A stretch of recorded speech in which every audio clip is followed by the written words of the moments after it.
So this week we are looking at how to learn Happy Hour by the Housemartins. Really upbeat song here, and it's going to practice those bar chords pretty well with a strumming pattern added in. So we're going to learn it the way that the Housemartins played it. It's slightly different from the other tutorials that I've seen on YouTube.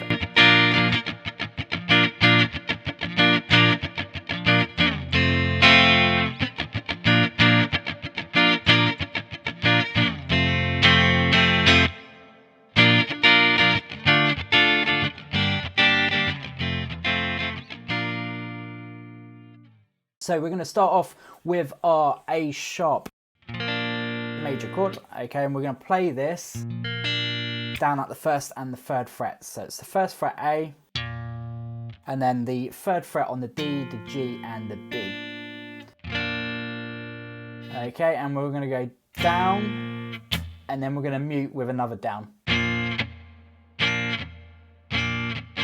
then we're going to do an up afterwards, so down, mute, up. Down, mute, up. Starting to get that bouncy rhythm now. Then we're going to finish it off with an up, down. Down, mute, up, down. Then we're going to move to a D minor chord. So first finger bar on the 5th fret of all of our strings, second finger on the 6th fret of the B, and then our third and little finger on the 7th fret of the D and the G. Going to keep the strumming pattern the same. So if we put the two together, then we're going to go to a D sharp chord, so you essentially just move across one but turn it into your major shape. Down, mute, up, down. Okay.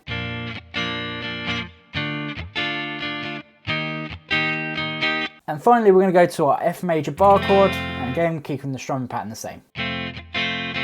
Then you play the intro again, but when you go to the F it's just... Okay, so second time round.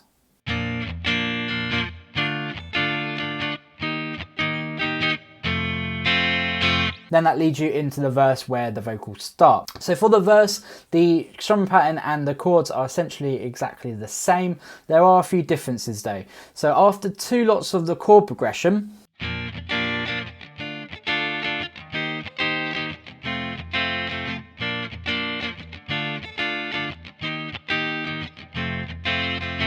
we're going to move to our A sharp, but on our top string. So our first finger is going to be on the 6th fret of all the strings, second finger on the 7th fret of the G, third and little finger on the 8th fret of the A and the D. And we essentially play our strumming pattern twice on this chord. So essentially the second time round of the chord progression in the verse will be like this.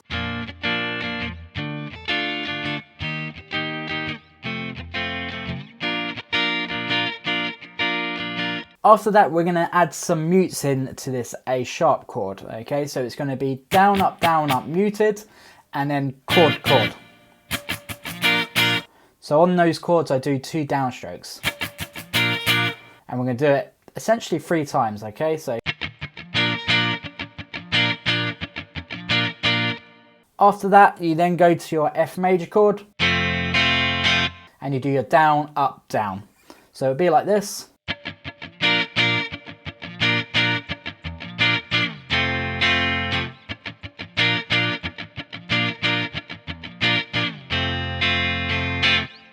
On the very last time, we go down, up, down, down. Down, up, down. And you essentially play that muted part twice as well. So that then takes us into the chorus. We're going to keep our strumming pattern exactly the same. Our chords are very similar, but this time we're just going to move that up from the F to our A sharp on the 6th fret, to our D minor. Then we're going to go to a G minor chord, so first finger on the 3rd fret of all the strings, third and a little finger on the 5th fret of the A and the D. And then finally we're going to go to our F. So altogether the chorus will sound like this.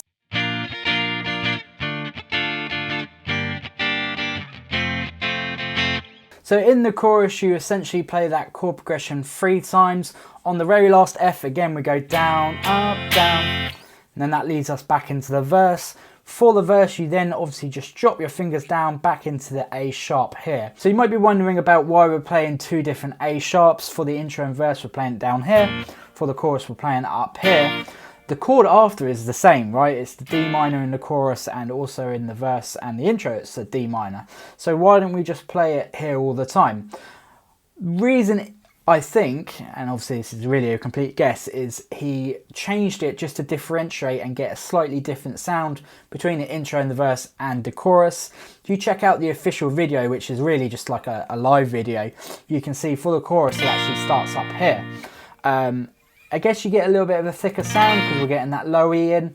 It's not the end of the world if you do play it down there, but we want to play it exactly like the Housemartins did. So if you want to do that, then we start up here for the chorus. Then it goes into all the other sections of the song, so more verses, more choruses, and there is a little bridge section.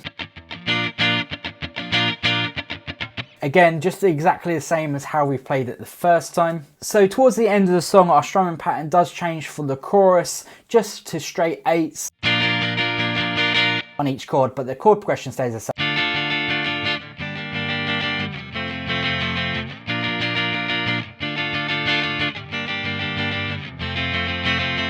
This is essentially at 2 minutes and 1 seconds of the song, and you can hear the dynamics change, and that's where we change our strumming pattern. After you play it multiple times, you then finish just on our A sharp. So I hope you enjoyed this guitar lesson for Happy Hour by the Housemartins. Tried to get it as authentic as possible to the original recording. If you enjoyed this lesson, click the subscribe button and click the bell. That way you'll be notified each week when I upload a guitar lesson. If you want a monthly private guitar lesson with me, then check out my Patreon link in the description box below.